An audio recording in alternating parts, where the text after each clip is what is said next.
This segment is brought to you courtesy of Caribbean American Weekly, a newspaper owned and operated by Caribbean Americans. Read the latest edition at www.cawnyc.com. That's www.cawnyc.com. To like us on Facebook, to advertise, or to subscribe, visit us at www.cawnyc.com. That's www.cawnyc.com. To advertise with the Caribbean American Weekly publication for freelance assignments to distribute at your business place, visit us at www.cawnyc.com. That's www.cawnyc.com. Or to meet a marketing representative at our office, call 718-771-0988. That's 718-771-0988.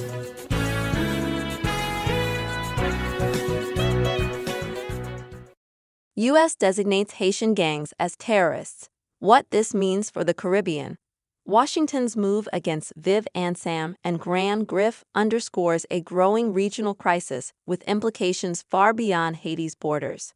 On May 2, 2025, the United States took a decisive step in its foreign policy toward Haiti by designating two of the country's most powerful criminal organizations, Ansanm and Grif, as foreign terrorist organizations, FTOs, and specially designated global terrorists, SDGTs. This development marks a significant turning point, not only in the international response to Haiti's deepening crisis, but also in how the region grapples with cross-border security and governance challenges.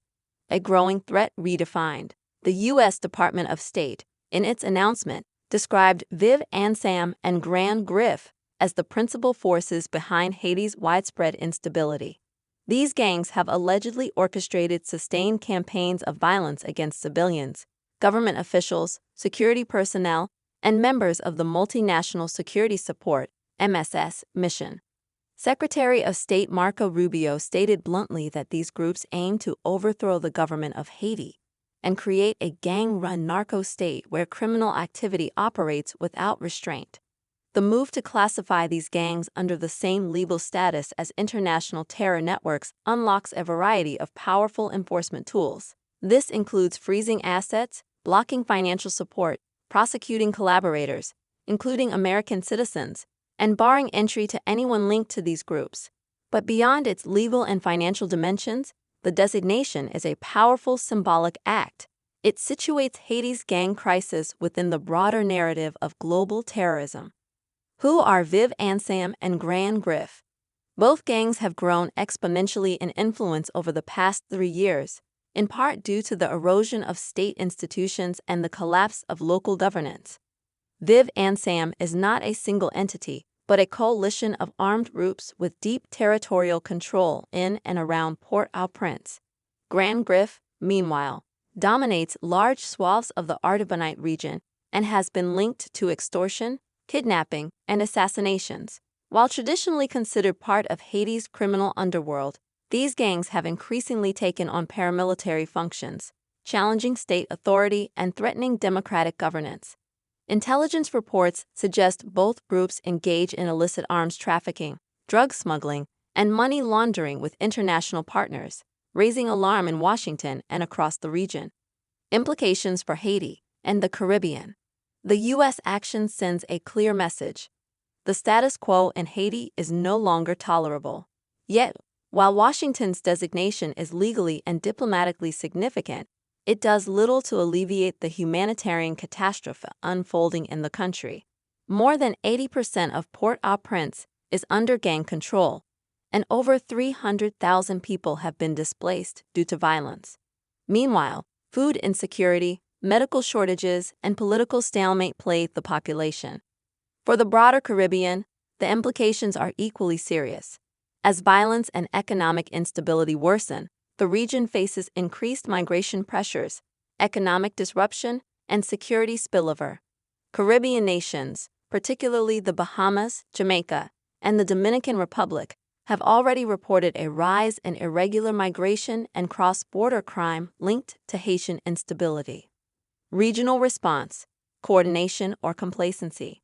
While the U.S. moves forward with unilateral action, questions linger over the Caribbean community's CARICOM role. Though CARICOM has facilitated some dialogue among Haitian political actors, its impact remains limited. The absence of a cohesive, forceful regional security initiative reflects both capacity constraints and political divisions among member states.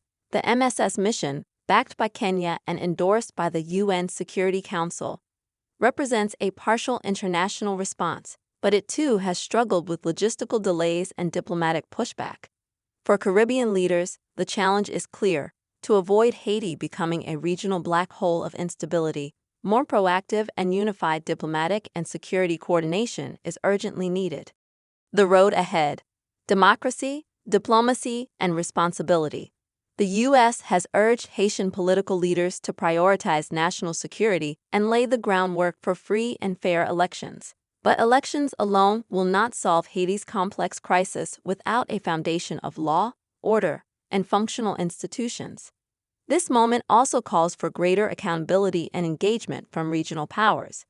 Caribbean nations must collaborate not only to manage the fallout, but to play a more assertive role in shaping solutions. Whether through a revitalized CARICOM-led initiative or coordinated humanitarian and security support, the region's future is inevitably tied to Haiti's fate. Conclusion: the designation of Viv Ansanm and Gran Grif as terrorist entities may prove a watershed moment in how the international community confronts Haiti's gang crisis. But without sustained, coordinated regional action and a genuine commitment to rebuilding Haiti's institutions, it risks being another reactive gesture to a long-simmering problem. For the Caribbean, the time to act as a unified front is now, before the crisis grows even more uncontainable. This segment was brought to you courtesy of Caribbean American Weekly, a newspaper owned and operated by Caribbean Americans.